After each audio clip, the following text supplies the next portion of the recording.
exercise 6.2 in figure 6.28 find the value of x and y then show that AB parallel CD। अब यहां पर ये figure दी गई है बेटा, इसमें AB पैरेलल CD है और दिस PQ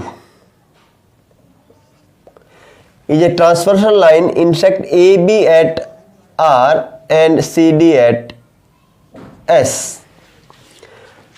अब यहां पे देखो हमें क्या निकालना है, to find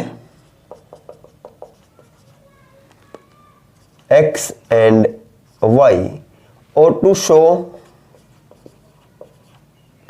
AB parallel CD। ये दो चीज हमें फाइंड करनी है। अब सॉल्यूशन x प्लस 50 यानी कि angle ARS plus angle ARP equal to 180 क्यों है? स्ट्रेट लाइन एंगल भी लिख सकते हैं और लीनियर पेयर एंगल्स भी लिख सकते हैं। Sum of linear pair angles और straight line, sum of straight line angles. अब ARP क्या है? ARS क्या है? ARS x और ये कितना है 50 और दिस इज 180। तो x हमारा आ गया 180 डिग्री माइनस 50 डिग्री 130 डिग्री। अब देखो y यानी कि RSD, angle RSD equal to angle CSQ। क्यों है? वर्टिकली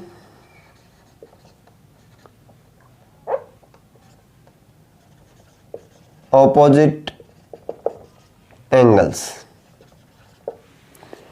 अब y इक्वल टू RSD क्या है? y और CSQ क्या है? 130 डिग्री। इसको आप 1 मान लो, इसको आप 2 मान लो। From 1 and 2 x equal to y equal to 130 degree, but these are alternate interior angle, but these are alternate interior angles, therefore AB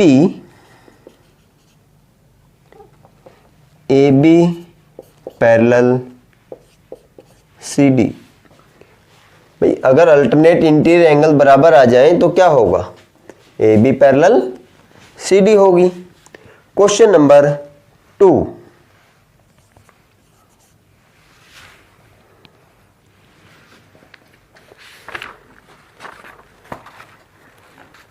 in figure 6.29 if AB and CD AB parallel CD and CD parallel EF, इस तरह से बेटा line दे रखी है।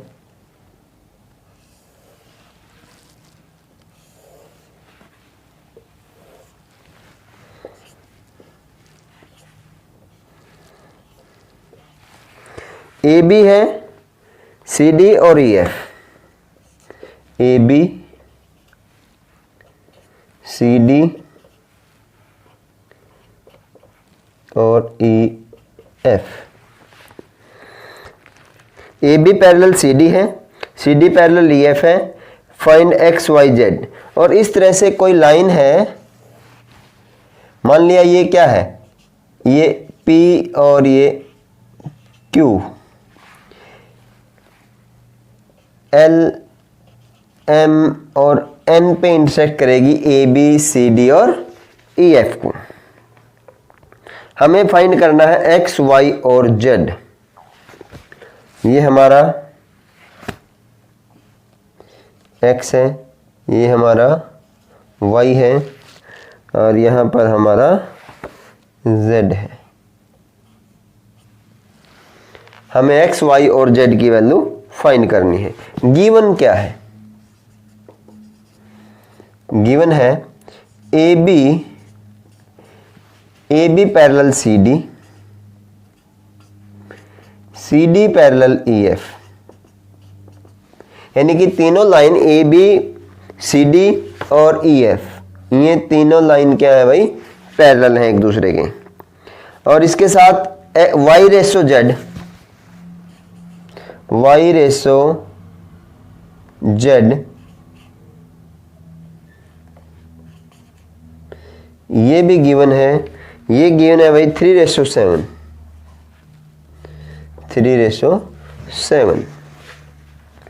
हमें find करना है x, find the value of x,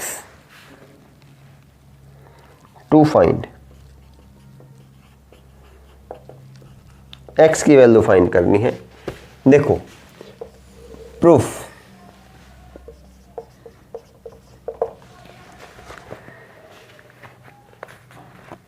y और z, अगर मैं यहां से देखता हूं भाई सी एम एन, हम यहां पे क्या करेंगे, C D parallel E F, C D parallel E F ये गिवन है, और P Q transversal,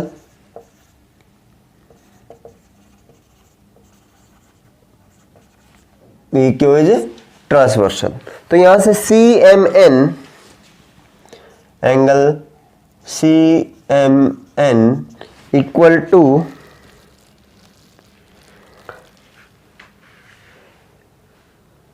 angle M N F. देखो C M N equal to M N F, इसको मैं जेड लिख देता हूं, जेड। ये दोनों इक्वल हैं, क्यों इक्वल हैं दोनों, alternate interior angle, alternate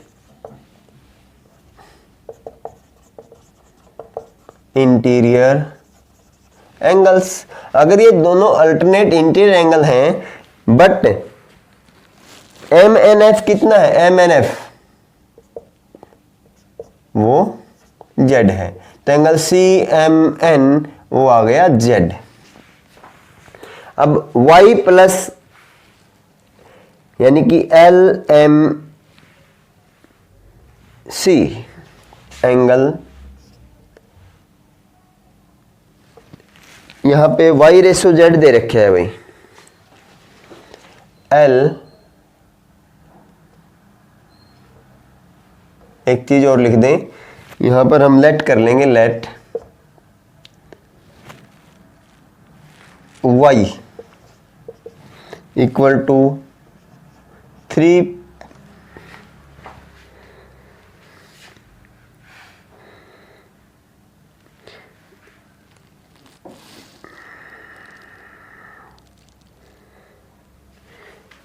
AXYBT। इसको हम कुछ भी वैल्यू मान सकते हैं बेटा, y इज इक्वल टू 3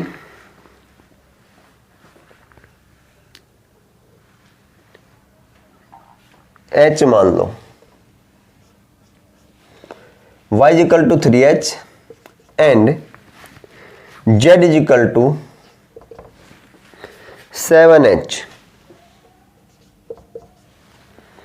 क्योंकि हमारे पास ए बी एक्स वाई ये सारी चीज यहां पर है, हम इसको y नहीं मान सकते, x नहीं मान सकते, तो हमने इस रेशो को मान लिया, y को 3h, क्योंकि y रेशो z ये 3:7 गिवन था, तो y को 3h और z को 7h हमने मान लिया। अब यहां पर देखो क्या चीज है कि L M C angle, L M C plus angle C M N equal to 180। Reason क्या आएगा, इसका और इसका जोड़ क्या होगा, स्ट्रेट लाइन एंगल है, लीनियर पेयर एंगल है, sum of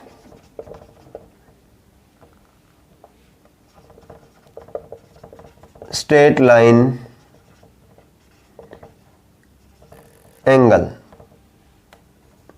straight line angle. अब LMC, LMC क्या है?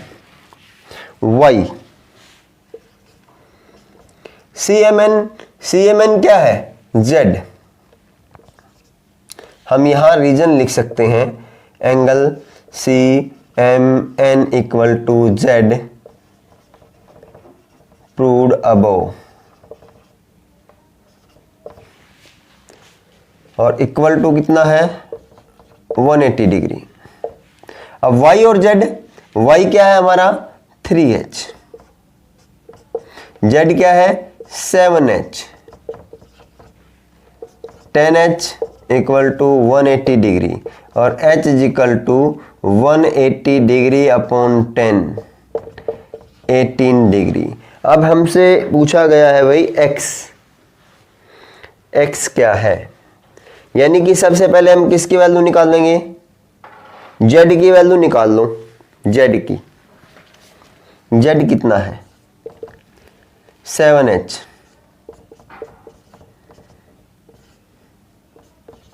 126 डिग्री। अब हमारे पास क्या, देखो, AB parallel CD, CD parallel EF, ये गिवन है। Therefore AB parallel EF, AB किसके पैरेलल हो जाएगी? EF के। और PQ क्या है? ट्रांसवर्सल।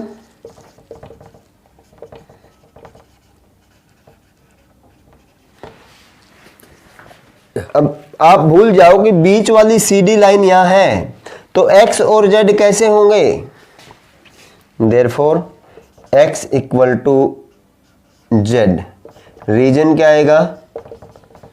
अल्टरनेट इंटीरियर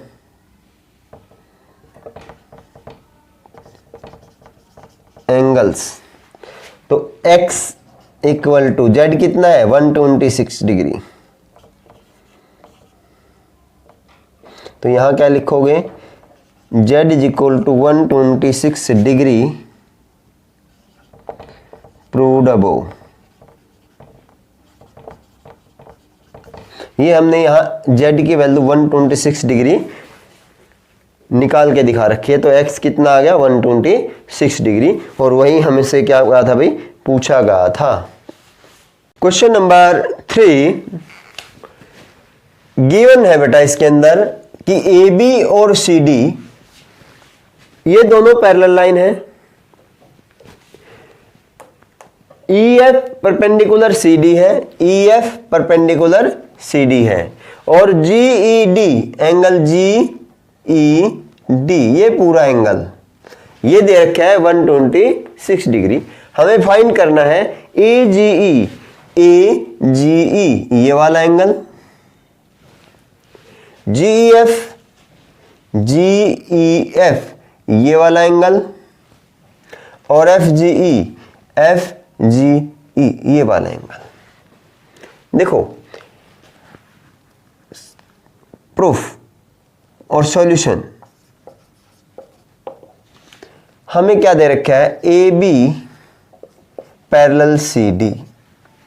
AB अगर CD के पैरेलल है, और GE क्या है? Transversal.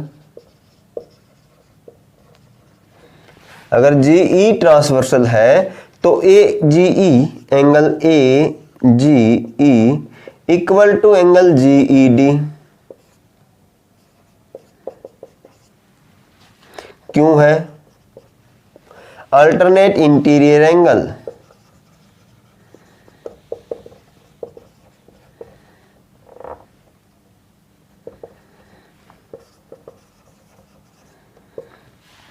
Alternate interior angles, but angle GED equal to 126 degree. क्यों है भाई? गिवन है। अगर गिवन है तो therefore angle AGE equal to 126 degree. हमारा AGE कितना आ गया? 126 डिग्री। अब हमने GEF निकालना है। देखो angle GED, angle GED equal to GEF plus FED।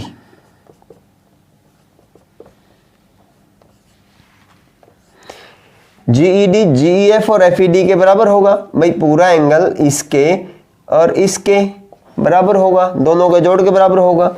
अब GED कितना दे रखा है? 126 डिग्री इक्वल टू GEF निकालना है। FED 90 degree. हम यहां रीजन में लिख सकते हैं GED 126 डिग्री गिवन, और ये EF परपेंडिकुलर CD। इन्हीं दो की वजह से हमने ये 90 लिख दिया और ये 126। तो GEF क्या है?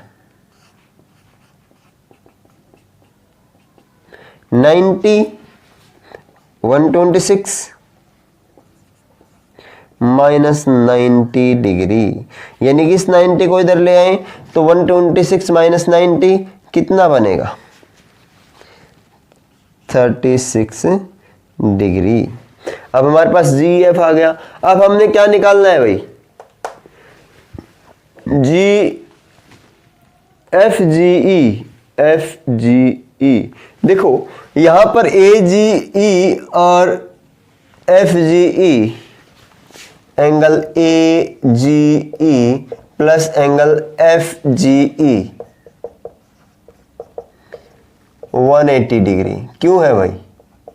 लीनियर पेयर एंगल्स भी हैं और स्ट्रेट लाइन एंगल्स भी हैं। Sum of straight line angle, sum of straight line angles. तो AGE कितना है? AGE equal to 126 degree given, therefore 126 degree plus angle FGE equal to 180 degree. Angle FGE 180 degree minus 126 degree. 10 minus 6 4, 7 minus 2 5, 54 degree. अब हमारे पास FG भी आ गया। अब देखो ये अलग अलग तरीके से निकल सकता है। हम क्या कर सकते हैं? हम इसको पहले निकाल सकते थे, ये 90 आ गया, इसको निकाल सकते थे, ये निकल गया था, ये 90 है। अगर ये 90 है तो ये भी तो 90 है, और इस triangle sum of areas of a triangle is equal to 180 वो लगा करके हम इसको निकाल सकते थे। तो हर बच्चे का निकालने का तरीका जो मेथड है वो अलग हो सकता है। क्वेश्चन नंबर 4 गिवन क्या है इसके अंदर? इस फिगर के अंदर ये फिगर दे रखी है कि PQ parallel ST, PQ parallel ST, angle PQR 110 and angle RST 130 degree. हमें फाइंड क्या करना है? QRS, और QRS एंगल कौन सा है? ये वाला एंगल फाइंड करना है। देखो भाई बिल्कुल सिंपल, दो तरीके से क्वेश्चन हो सकता है। एक तो हम अगर इस यहां से एक पैरेलल लाइन खींच लें, दूसरा हम एक ऐसी पैरेलल लाइन खींचें जो यहां से R से पास हो।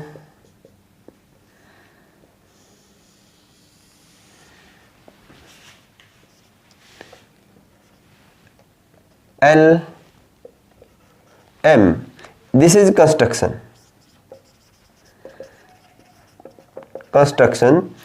Draw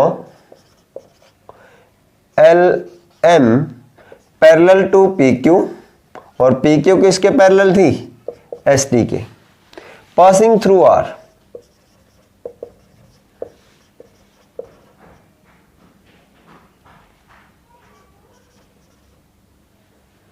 पासिंग थ्रू आर, जो आर से पास हो।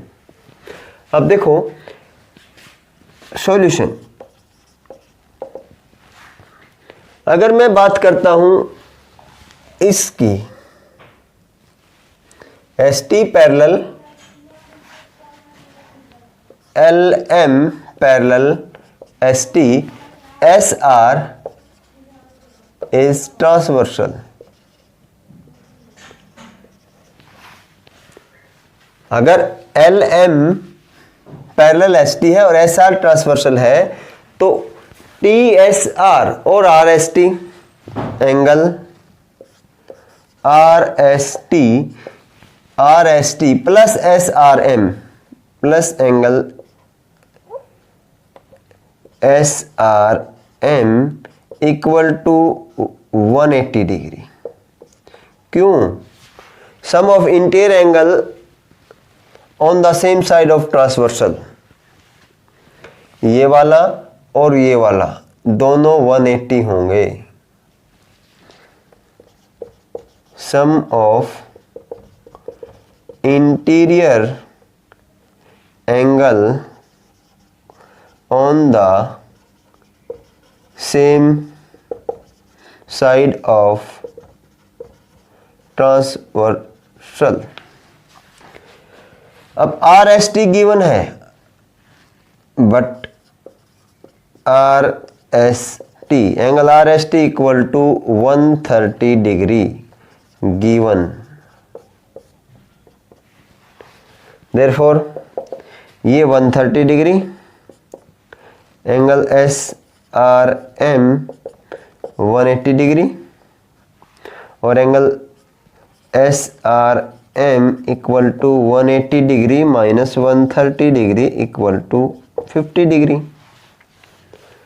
अब देखो, अगर मैं इसकी बात करता हूं P Q parallel L M, Q R is transversal,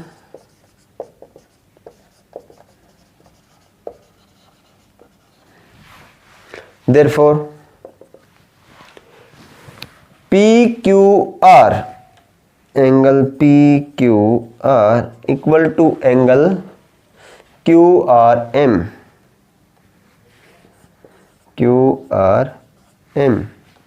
क्यों है? Alternate interior angle,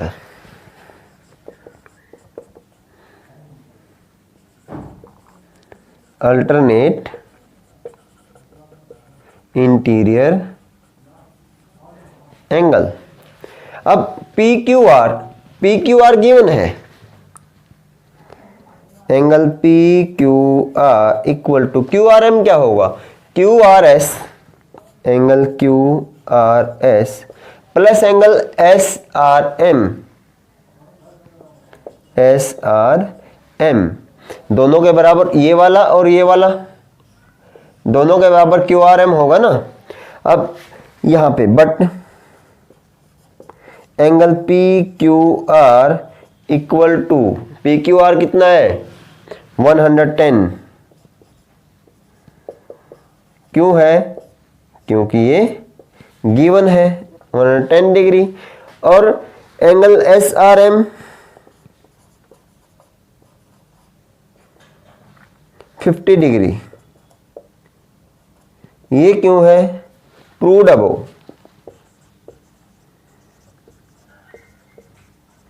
proved above. अब ये वैल्यू इसमें रख दो, क्या आएंगी? PQR की जगह क्या आएगा? 110 degree equal to angle QRS plus angle SRM 50 degree. तो angle QRS equal to 110 degree minus 50 degree. 50 degree इधर आके माइनस हो गया और ये कितना बन गया भाई? 60 डिग्री। QRS कितना आ गया अब? 60 डिग्री। देखो, इसको निकालने का हर बच्चे का माइंड अलग चलेगा। अब देखो, मैंने पहले ये निकाला, मैं पहले ये भी निकाल सकता था इस वाले से, और ये निकाल के इसका और इसका जोड़ इसके बराबर रख सकता था, तो भी ये 60 आएगा। दूसरी चीज मैं क्या कर सकता था, इसी के अंदर अगर मैं ये इस तरह से लाइन ये आ गया और मैं इसके पैरेलल लाइन ये खींच दूं, ये वाला आ गया और ये वाला, ये दोनों लाइन पैरेलल होंगी, इससे ये आ जाएगा, ये इसके बराबर हो गया। ये वाला गिवन है, ये वाला आ जाएगा माइनस करके, ये दोनों आ गए, ट्रायंगल का फार्मूला लगाओ, ये वाला आ जाएगा, तब भी सेम आएगा। यानी एक ही क्वेश्चन को निकालने का 3-3 4-4 मेथड हैं, हम निकाल सकते हैं, लेकिन वो रॉन्ग नहीं होंगे अगर हमारा आंसर सेम आता है तो, जो यहाँ पे आया हुआ है। Question number 5, AB and CD are parallel lines. जो हमें फिगर दे रखी है उसके अंदर AB और CD दोनों पैरेलल लाइन है।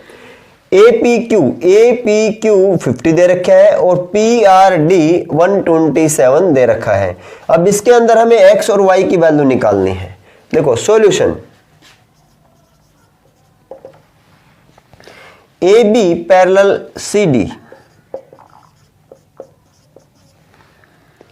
AB parallel CD and PR is transversal।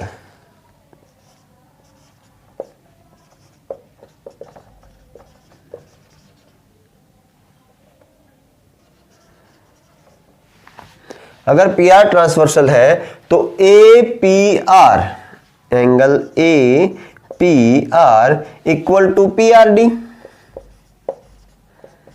क्यों है? क्योंकि अल्टरनेट इंटीरियर एंगल है, अल्टरनेट इंटीरियर एंगल्स। कोई भी क्वेश्चन ऐसा ना हो जिसके अंदर आप रीजन ना लिखें, और रीजन लिखोगे तो उसमें आपका बेनिफिट है, आपके नंबर नहीं कटेंगे। अब देखो APR PRD के बराबर आ गया। हमें यहां पर क्या है, APR क्या है, APR है APQ plus QPR angle PRD, but angle APQ 50 degree, angle PRD 127 degree. क्यों है? क्योंकि ये गिवन है। देयरफॉर APQ की जगह क्या लिखेंगे 50 डिग्री प्लस QPR की जगह क्या आएगा Y equal to 127 degree, Y equal to 127 degree minus 50, 77 degree. अब यहां पर हमारा Y आ गया 77 डिग्री। अब हम देखो हमें X भी निकालना, तो हम क्या करेंगे, AB parallel CD and PQ transversal, PQ is transversal. अगर AB पैरेलल CD है, PQ ट्रांसवर्सल, तो APQ equal to PQR, angle APQ equal to angle PQR। क्यों? Alternate interior angle.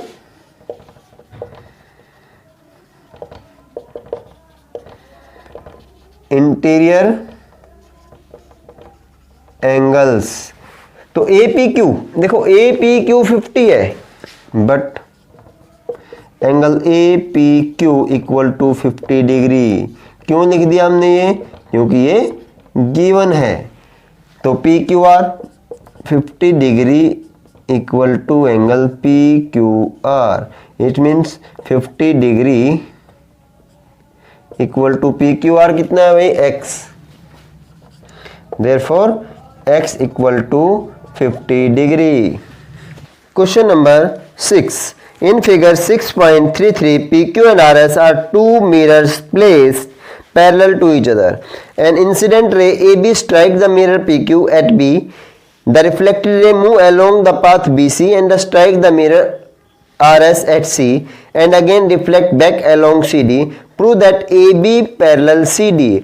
अब देखो यहां पर क्या गिवन है बेटे, अगर AB एक इंसिडेंट रे है और BC रिफ्लेक्टेड रे है और PQ मिरर है, तो पहले तो PQ और RS दो मिरर हैं और दोनों क्या हैं, पैरेलल हैं, एक दूसरे के पैरेलल है। फिर AB और BC, AB क्या है, इंसिडेंट रे, BC क्या है, रिफ्लेक्टेड रे। किस मिरर के लिए, PQ के लिए। AB is incident ray and BC is reflected ray for mirror PQ। अब बात करते हैं इसकी, BC is incident ray and CD is reflected ray for mirror RS। BC is incident ray and CD is reflected ray for mirror RS। और हमें prove करना है AB parallel CD, AB parallel CD। अब solution, पहले construction देखो बेटा क्या करनी है इसमें। कंस्ट्रक्शन, यहां B पर एक नॉर्मल ड्रा करो और यहां पर ये BM और ये CN। अब अगर मैं इस फिगर को देखता हूं बेटे तो मुझे ये वाले एंगल तो नजर आ रहे हैं इक्वल, ये वाले नहीं नजर आ रहे, तो मैं क्या करूंगा, इसको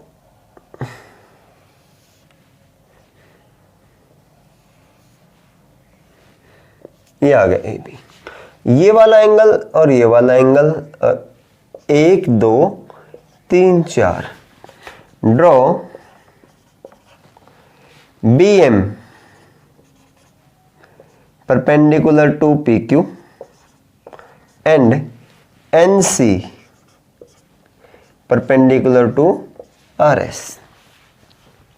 यानी कि अब क्या हो गया, जो BM और CN ये नॉर्मल का काम करेंगे, therefore BM and NC are normal. ये क्या है, नॉर्मल है। अब हमें पता है एंगल, लाज ऑफ रिफ्लेक्शन, जो लाज ऑफ रिफ्लेक्शन क्या है, incident ray, reflected ray and normal ray lie at the point of incidence, lie at the point of incidence. पहला जो लाज ऑफ रिफ्लेक्शन था वो यही था कि incident ray, reflected ray, normal ray lie at the point of incident और the mirror. Second point क्या था कि incident angle and reflected angle are equal, incident and reflected angle are equal. देखो सॉल्यूशन, बाई सेकेंड लाज और by laws of reflection, laws of reflection of light, angle 1 equal to angle 2 and angle 3 equal to angle 4। क्योंकि हमने क्या किया, AB incident ray है, यहां लिख सकते हैं बिकॉज AB, ये हमने ऊपर लिख रखा है बेटा, लिखने की जरूरत नहीं है, तो गिवन है AB incident ray, BC reflected ray for mirror PQ and BC incident ray and CD is reflected ray. Normal हमने ड्रॉ कर ली, अब यहाँ पे इंसिडेंट भी होगी, रिफ्लेक्टेड, नॉर्मल, तो 1 2 के बराबर by laws of reflection of light. इसको हम सेकेंड लॉ ऑफ रिफ्लेक्शन बोलते थे। अब इसके अंदर यहाँ देखो, ये नॉर्मल है, ये इंसिडेंट रे है, ये reflected, angle 3 is equal to angle 4 by laws of second law of reflection. अब 1 2 3 4 बराबर आ गए। अब हम क्या करेंगे, देखो BM AB पैरेलल, इसको हम एक मान लें, AB parallel PQ parallel, P Q parallel R S,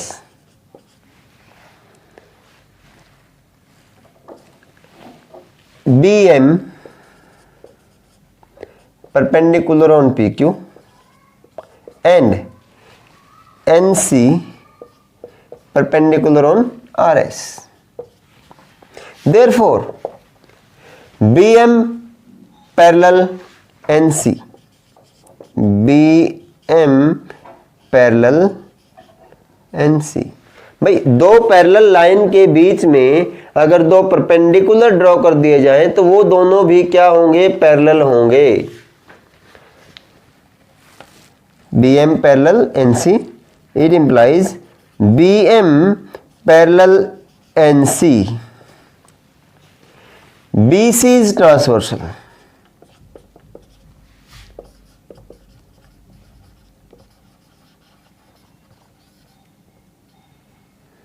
BC is transversal. अगर BC ट्रांसवर्सल है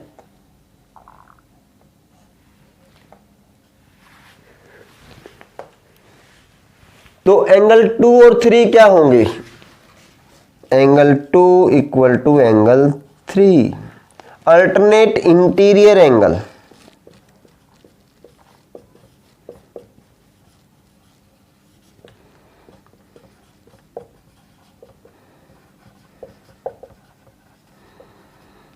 इसको मैंने सेकंड मान लिया। फ्रॉम 1 and 2, 1 and 2, देखो फ्रॉम 1 and 2 क्या है, 1 2 के बराबर, 3 4 के बराबर और 2 और 3 बराबर, तो angle 1 equal to angle 2 equal to angle 3 equal to angle 4। सारे के सारे एंगल क्या है, ये बराबर हैं। अब हम क्या करेंगे, हमें पता है कि 1 2 के बराबर है, 1 और 2 दोनों क्या है, बराबर। तो हम क्या करेंगे, add from 1 angle 1 equal to angle 2। एक से हमने क्या ले लिया, 1 2 के बराबर है, add angle 1 2 both side, angle 1 plus angle 1, angle 1 plus angle 2। इसको आप थर्ड मान लो, यूजिंग थर्ड।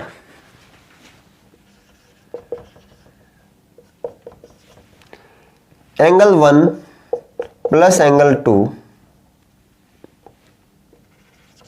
इक्वल टू, ये इधर आ गई और इसको इधर लेके गए। 1 और 2 3 और 4 के बराबर है, तो हम क्या लिख लेंगे, angle 3 plus angle 4। 1 plus 2 3 plus 4, क्योंकि ये सारे ही तो बराबर हैं, तो 1 और 1 है, 1 भी 3 के बराबर, 1 भी 4 के बराबर, तो यहाँ 3 4 और 1 और 2 यहाँ थे ही। अब 1 और 2 क्या है, 1 और 2 है A B C, A B C equal to B C D. अब ये दोनों एंगल क्या आ गए, बराबर। ये दोनों एंगल कैसे हो गए भाई, बराबर हो गए। इसका मतलब क्या है, but these are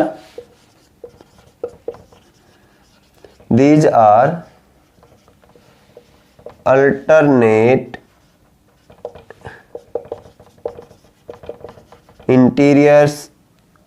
interior angle. अब ये इंटीरियर एंगल हो गए किसके, A B parallel C D और बी सी ट्रांसवर्सल, तभी तो इंटरनल एंगल हुए। Therefore A B parallel C D. अगर अल्टरनेट इंटीरियर एंगल बराबर हो तो लाइन क्या होती हैं, पैरेलल होती हैं।